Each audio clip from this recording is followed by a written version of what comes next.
नमस्कार दोस्तों, मैं विक्रम डिलन एक बार फिर से आपका स्वागत करता हूं श्री करनी क्लासेस के ऑनलाइन यूट्यूब चैनल पर।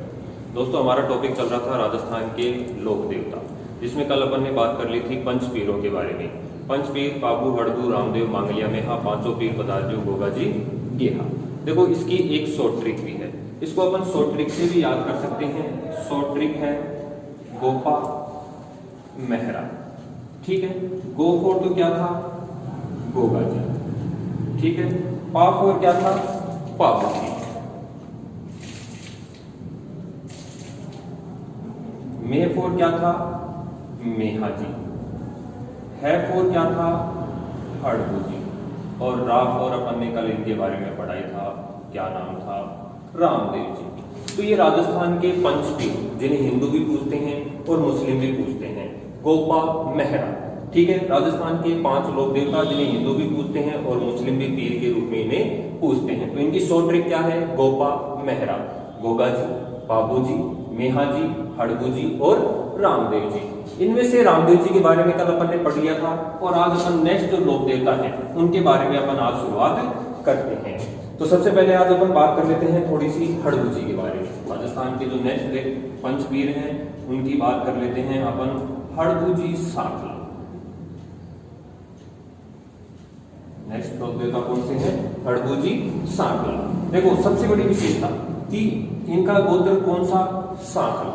तो ये कौन से राजपूत थे, साकला राजपूत। तो सबसे महत्वपूर्ण बात, इनका जो पुजारी होगा, इनका जो पुजारी होगा वो कौन होगा, साकला राजपूत। ध्यान रखना दोस्तों, इनका पुजारी कौन होगा, साकला राजपूत। और एक सबसे जो अलग बात है, इनकी जो सवारी है, ध्यान रखना, इनकी सवारी कौन सा वाहन है, सियार।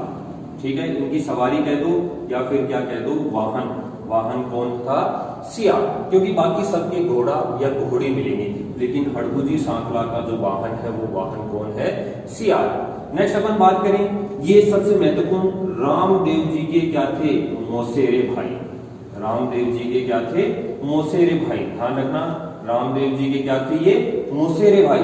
अब मौसेरे भाई हैं तो सीधी सी बात है, कुछ बातें इनमें क्या मिलेंगी, कॉमन मिलेंगी। जैसे रामदेव जी के गुरु कौन थे, बालीनाथ। रामदेव जी के गुरु कौन थे, बालीनाथ। तो रामदेव जी के कहने पर ही हड़बू जी ने भी अपना गुरु किससे बनाया, योगी बालीनाथ को।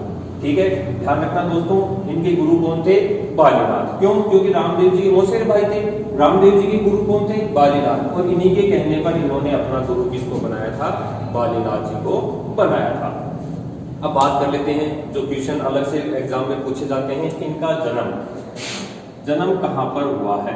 तो दोस्तों, इनका जन्म एक गांव है, बुडोल गांव। और ये बुडोल गांव कहां पर पड़ता है, नागौर में। ध्यान रखना, रामदेव जी का जन्म बाड़मेर में और इनका जन्म कहां पर हुआ था, नागौर में। रामदेव जी के ये क्या थे, मौसेरे भाई। ठीक है, और इसमें अपन बात करें कि मारवाड़ के एक शासक थे। कहां के शासक थे, मारवाड़ के शासक थे राव जोधा। राव जोधा के ये क्या थे, समकालीन थे। कौन, हड़बू जी। हड़बू जी राव जोधा के क्या थे, समकालीन थे। राव जोधा जब शासक बने थे उस समय कौन, हड़बू जी साकला, ये दोनों एक दूसरे के क्या रहे हैं, समकालीन रहे हैं। इसमें अपन बात करें कि राव जोधा के पिता रणमल राठौड़ की जब हत्या कर दी जाती है तो राव जोधा मेवाड़ से क्या हो जाते हैं, फरार हो जाते हैं। तब ऐसी स्थिति में इनकी मुलाकात होती है हड़बू जी साकला से, और हड़बू जी साकला इन्हें क्या भेंट करते हैं, कटार भेंट करते हैं। और ध्यान रखना, कटार भेंट करने के साथ इन्हें मंडोर विजय का क्या देते हैं, आशीर्वाद भी देते हैं। इसके बाद राव जोधा द्वारा मंडोर क्या किया जाता है, विजय किया जाता है।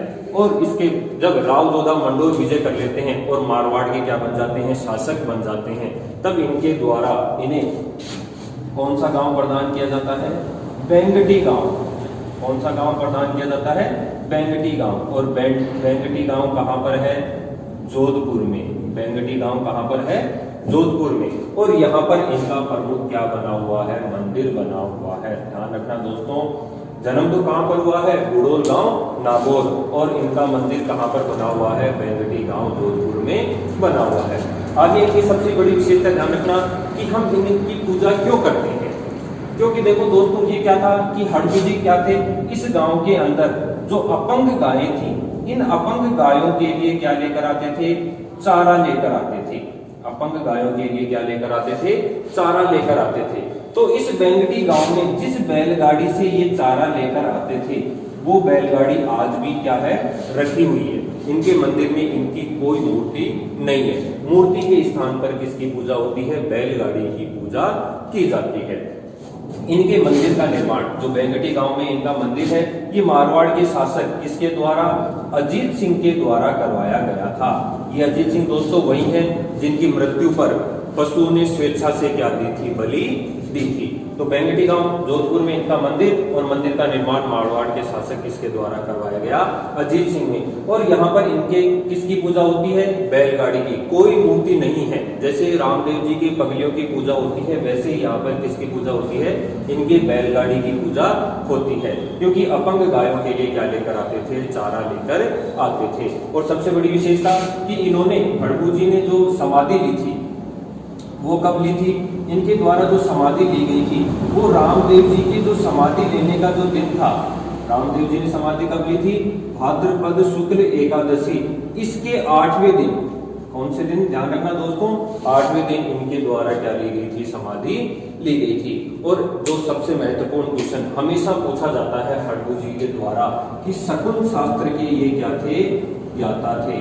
ध्यान रखना दोस्तों, ये शकुन शास्त्र के क्या थे, ज्ञाता थे। कौन, हड़बूजी सांकला। तो इसी के साथ अपना हड़बूजी का ये टॉपिक खत्म होता है। इसी के साथ अपन एक छोटे से लोक देवता और हैं, उनकी और बात कर लेते हैं। जो पंचपीर हैं, पंचपीरों में नेक्स्ट अपन जो लोक देवता हैं उनकी बात करेंगे। मेहाजी मांगलिया, एक छोटा सा है, बिल्कुल नॉर्मल बातें हैं, इनकी याद रखनी है, यही क्वेश्चन पूछे जाते हैं दोस्तों। बात करते हैं अपन मेहाजी मांगलिया।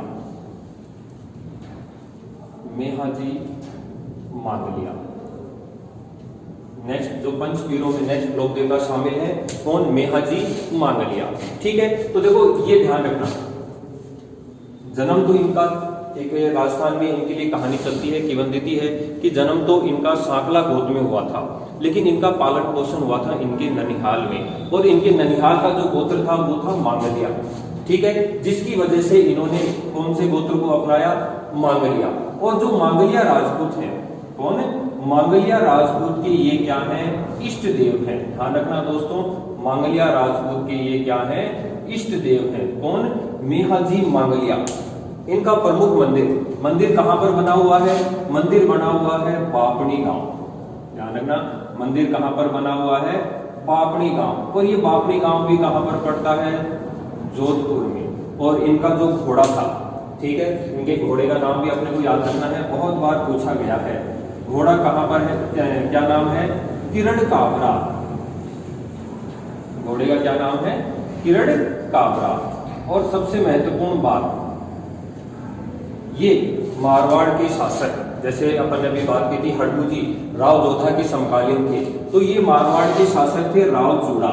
मारवाड़ के शासक कौन थे, राव चूड़ा के ये क्या थे, समकालीन थे। ध्यान रखना दोस्तों, किसकी बात कर रहे हैं अपन, मेहाजी मांगलिया। मेहाजी मांगलिया, मांगलिया राजपूतों के क्या है, इष्ट देव है। मंदिर कहां पर बना हुआ है, बापणी गांव, जोधपुर। घोड़ा कौन सा है इनका, किरण काबरा। और राव चूड़ा के क्या थे, ये समकालीन थे। और अपन ने हिंदुओं में एक तिथि आती है भाद्रपद कृष्ण अष्टमी। ध्यान रखना, भाद्रपद कृष्ण अष्टमी, जिस दिन हिंदू कौन सा त्योहार मनाते हैं, जन्माष्टमी।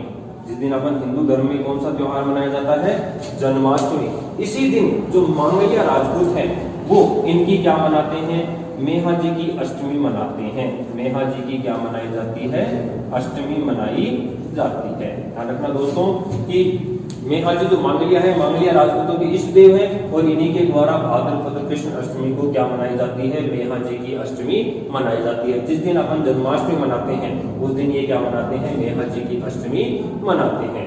ठीक है, और एक मुख्य जो बात है, जैसलमेर के शासक थे, जैसलमेर के शासक कौन थे, राणंग देव भाटी।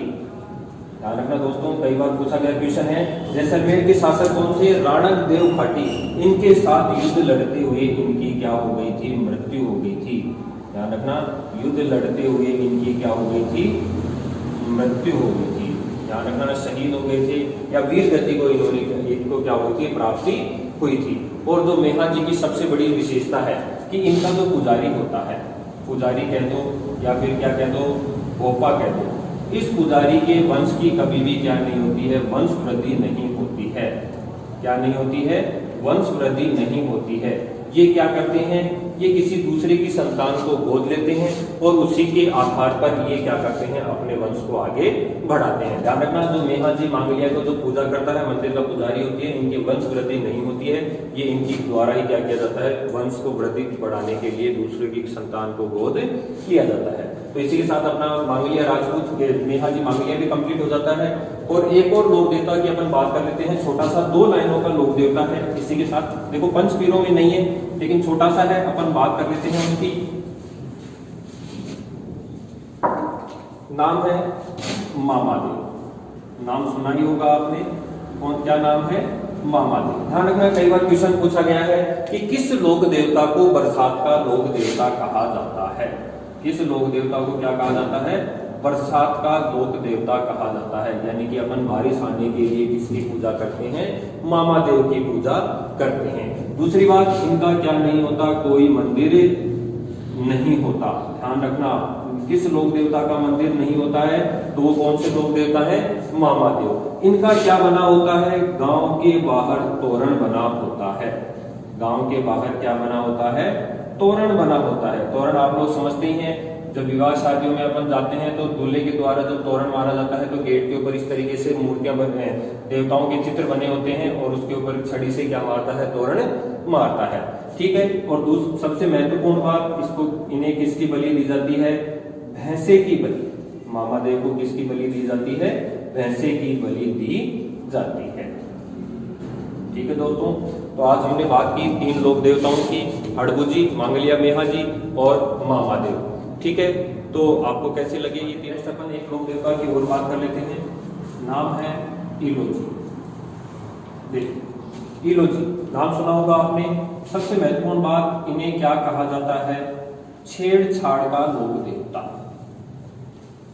ध्यान रखना दोस्तों, क्या कहा जाता है, देखो वैसे छेड़छाड़ का लोक देवता अलग चीज है, ठीक है, लेकिन इनकी कहानी क्या है, अलग है। इनकी कहानी की अपन बात करते हैं तो देखो क्या हुआ कि इलोजी, पहले ये पता होना चाहिए कि कौन थे और क्यों कहा जाता है इन्हें छेड़छाड़ का लोक देवता।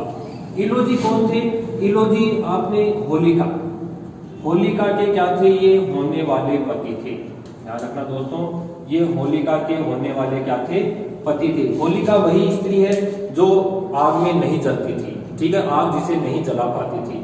लेकिन जब इन्होंने प्रहलाद को मारने की कोशिश की, आपको पता ही है कि भाई प्रहलाद को इन्होंने गोदी में लिया और अपने चारों ओर क्या कर दी, अग्नि प्रज्वलित कर दी। प्रहलाद ने भगवान का नाम लेना शुरू कर दिया तो प्रहलाद तो बच गए थे और होलिका क्या हो गई थी, जल गई थी। ठीक है, तो इसी वजह से इलोजी ने क्या किया, विवाह नहीं किया। आजीवन ये क्या रहे थे, ध्यान रखना, कुंवारे रहे थे। ध्यान रखना, इलोजी का विवाह कुंवारे रहे। विवाह किसके साथ तय हुआ था, होलिका के साथ, लेकिन होलिका क्या हो गई थी, जल गई थी। इसलिए इलोजी आजीवन क्या रहे, कुंवारे रहे। लेकिन आज सुखी दाम्पत्य जीवन के लिए, ध्यान रखना, सुखी दाम्पत्य जीवन के लिए किसकी पूजा की जाती है, इलोजी की पूजा की जाती है। लेकिन स्वयं कुंवारे रहे हैं, दूसरों के सुखी दाम्पत्य जीवन के लिए क्या की जाती है, इनकी पूजा की जाती है। 5 स्त्रियां संतान प्राप्ति के लिए भी किसकी पूजा करती हैं, इलोजी की पूजा करती हैं। इसके अलावा जो कुंवारे होते हैं, ठीक है, ये अच्छा जीवन साथी प्राप्त करने के लिए भी किसकी पूजा करते हैं, इलोजी की पूजा करते हैं। ठीक है, ध्यान रखना, होली के दिन बाड़मेर में इनकी क्या निकाली जाती है, सवारी निकाली जाती है। ध्यान रखना, इनकी क्या निकाली जाती है, सवारी निकाली जाती है। और ये एक ऐसे लोक देवता है जिनका त्योहार हर्ष उल्लास से शुरू होता है, हंसी खुशी शुरू होता है, लेकिन समापन किसके साथ होता है, दुख के साथ होता है। क्योंकि देखो होलिका जी क्या हो गई थी, होली के दिन जल गई थी, ठीक है, स्वयं जल गई थी। इसलिए इनका जो त्योहार होता है वो शुरू तो किसके साथ होता है, हर्षोल्लास के साथ, लेकिन उसका समापन किसके साथ होता है, दुख के साथ होता है। ध्यान रखना, छेड़छाड़ का लोक देवता किसे कहा जाता है, इलोजी को कहा जाता है। स्वयं कुंवारे रहे हैं लेकिन सुखी दाम्पत्य जीवन के लिए किसकी पूजा की जाती है, इलोजी की पूजा की जाती है।